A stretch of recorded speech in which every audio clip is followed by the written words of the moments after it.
coronavirus, y a-t-il des supercontaminateurs en Algérie?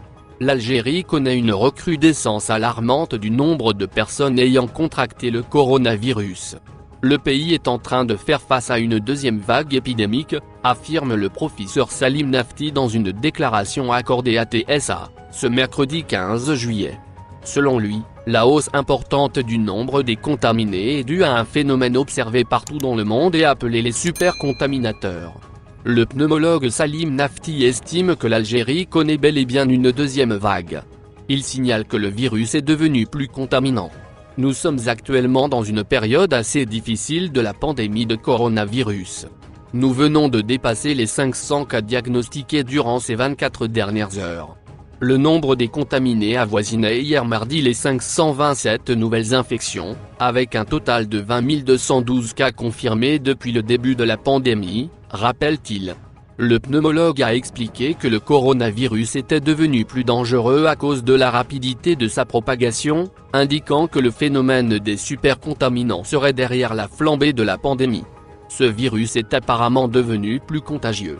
Aujourd'hui, on parle de supercontaminants, c'est-à-dire des personnes qui contaminent 20 autres dans les 24 à 48 heures, alors qu'avant, ça ne dépassait pas 3 cas. Ceci explique le nombre effarant des cas, dont il faudra bien sûr s'occuper, conclut-il. Qu'est-ce qu'un supercontaminateur? Au départ, il se disait que chaque malade contaminait en moyenne 2 à 3 autres personnes. En réalité, la grande majorité des porteurs du coronavirus ne vont jamais le transmettre. Seuls quelques supercontaminateurs sont à l'origine de l'épidémie de Covid-19 qui s'est répandue de manière exponentielle dans le monde. Les supercontaminateurs font effet de boule de neige, touchant le plus grand nombre de personnes sur leur passage. Ainsi, en suivant leurs traces épidémiques, il serait aisé d'imaginer la façon dont ils diffusent le virus. Ces supercontaminateurs ne manifestent aucun symptôme dans la majorité des cas. Ce sont des porteurs sains. Vaccin américain. Par ailleurs, des chercheurs américains ont réussi à mettre en place un vaccin dont les premiers résultats cliniques se sont avérés très encourageants. Ce vaccin, expérimenté par la biotech américaine Moderna, a déclenché des anticorps contre le coronavirus chez tous les volontaires, lors de la première phase de l'essai. Il entrera dans sa dernière phase d'essai le 27 juillet. À noter que pas moins de 30 000 personnes se sont portées volontaires pour participer à cette phase de test déterminante aux États-Unis. Une moitié recevra une dose de 100 microgrammes, les autres un placebo. Le but premier de cet essai sera de savoir si le vaccin est sûr et prévient l'infection par le coronavirus. L'étude devra s'étaler jusqu'au 27 octobre 2022. Coronavirus en Algérie, le confinement reconduit dans 29 wilayas. Le dispositif de confinement, instauré pour contenir la pandémie de Covid-19, a été prolongé de 10 jours supplémentaires au niveau de 29 wilayas en Algérie. Ainsi, le confinement partiel restera en vigueur pour les wilayas concernés, a annoncé, ce jeudi 16 juillet, le Premier ministre, Abdelaziz Djerad. Vu que les chiffres du coronavirus continuent d'inquiéter en Algérie, le gouvernement algérien a annoncé, ce jeudi, le maintien du confinement pour 29 wilayas algériennes, et ce, pendant 10 jours. Cela intervient après consultation du comité scientifique et de l'autorité sanitaire et l'évaluation de la situation sanitaire à travers le territoire national, faisant ressortir l'accroissement de la vitesse de propagation de l'épidémie de coronavirus, peut-on lire dans le communiqué des services du Premier ministre.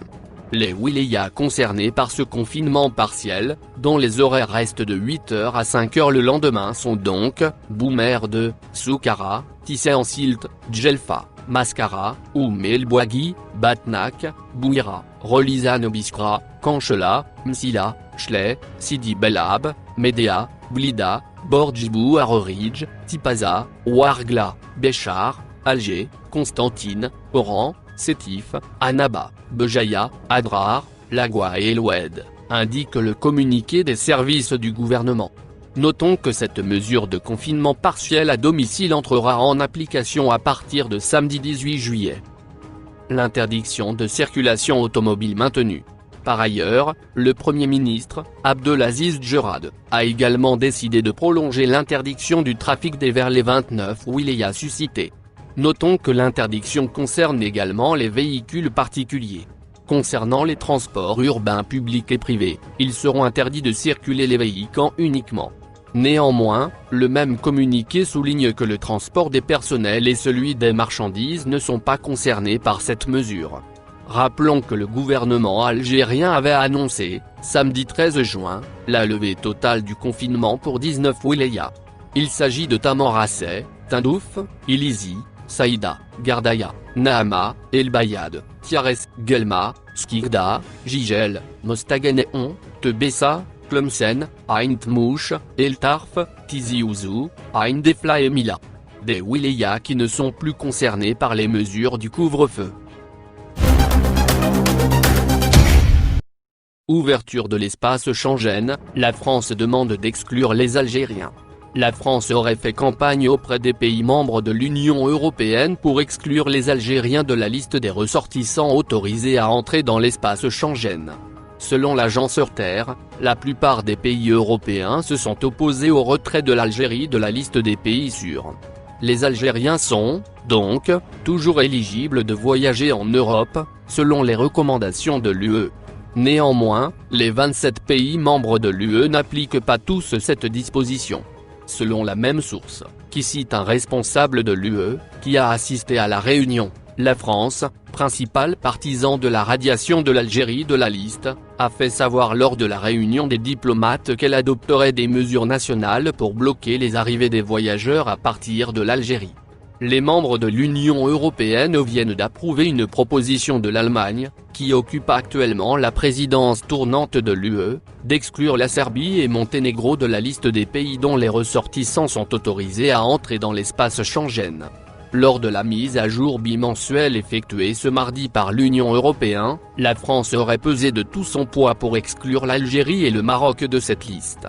Les pays de l'UE ont discuté du retrait des deux pays nord-africains, en raison de l'augmentation des cas de Covid-19 qu'ils ont enregistrés. Néanmoins, la plupart des membres se sont opposés à cette décision, car les chiffres y étaient encore relativement faibles, indique le même média, citant des responsables de l'Union européenne. L'Algérie maintenue dans la liste des pays sûrs. L'Union européenne a décidé, par ailleurs, de retirer la Serbie et le Monténégro de sa liste des pays sûrs où les voyages non essentiels sont autorisés. D'autre part, elle n'a même pas discuté de l'inclusion des États-Unis, compte tenu de la forte augmentation des cas de coronavirus recensés par ce pays, ont déclaré des responsables de l'Union européenne. La liste mise à jour sera publiée dans les heures ou les jours à venir. Elle contient, désormais, 13 pays qui sont, l'Algérie, l'Australie, le Canada, la Chine, Géorgie, le Japon, le Maroc, la Nouvelle-Zélande, le Rwanda, la Corée du Sud, la Thaïlande, la Tunisie et l'Uruguay. A rappeler que la liste n'est qu'une recommandation, en ce sens que les 27 pays membres de l'Union européenne n'appliquent pas tous ces dispositions. La liste est mise à jour tous les 15 jours. Plusieurs pays européens ferment leurs frontières pour les Algériens. Le consulat général de France à Alger a indiqué, à travers un communiqué rendu public jeudi 9 juillet, que la France gardait toujours fermé ses frontières avec l'Algérie. Et sans dépit de la réouverture des frontières européennes, intervenue le 1er juillet. Il faut dire que la France n'est pas le seul pays européen à avoir refusé d'ouvrir ses frontières aux Algériens. L'Allemagne, la République tchèque et la Hongrie ont exclu l'Algérie de la liste des pays jugés sûrs par l'Union européenne. L'Espagne a également annoncé qu'elle ne rouvrirait pas ses frontières aux voyageurs venant d'Algérie et du Maroc. La France veut accélérer l'expulsion des sans-papiers algériens. Les autorités françaises ont entamé des négociations avec leurs homologues algériennes pour le rapatriement de ressortissants algériens se trouvant dans des centres de rétention administrative en France. Le rapport du Sénat français révèle que ces négociations ont pour objectif de faciliter le rapatriement d'Algériens coupables de troubles à l'ordre public ainsi que des prisonniers ayant purgé leur peine. Ce rapport se penche, aussi, sur le statut des centres de rétention administrative pour personnes en situation irrégulière. Il met en avant les défis auxquels ils sont confrontés, à la lumière de la crise sanitaire causée par la propagation du nouveau coronavirus.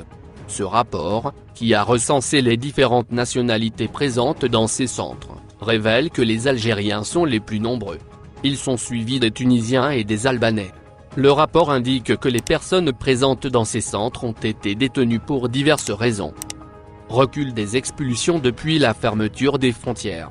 Le document révèle, aussi, que depuis la fermeture de l'espace aérien entre la France, l'Algérie, la Tunisie, le Maroc et plusieurs pays, le nombre des personnes expulsées du territoire français a baissé. Entre le 17 mars et le 30 avril, seules 96 expulsions ont été opérées. Le même rapport explique que, comme la plupart des ressortissants présents dans ces centres de rétention sont algériens, des procédures et des négociations ont été engagées avec le ministère algérien de l'Intérieur pour le retour en Algérie des ressortissants responsables de troubles à l'ordre public ainsi que de détenus. Il faut rappeler que depuis le début de la crise sanitaire, plusieurs centres de rétention administrative ont été fermés en France, afin d'éviter la propagation du coronavirus. Des centres qui ont fait polémique, car jugés inadaptés aux mesures de protection contre le coronavirus.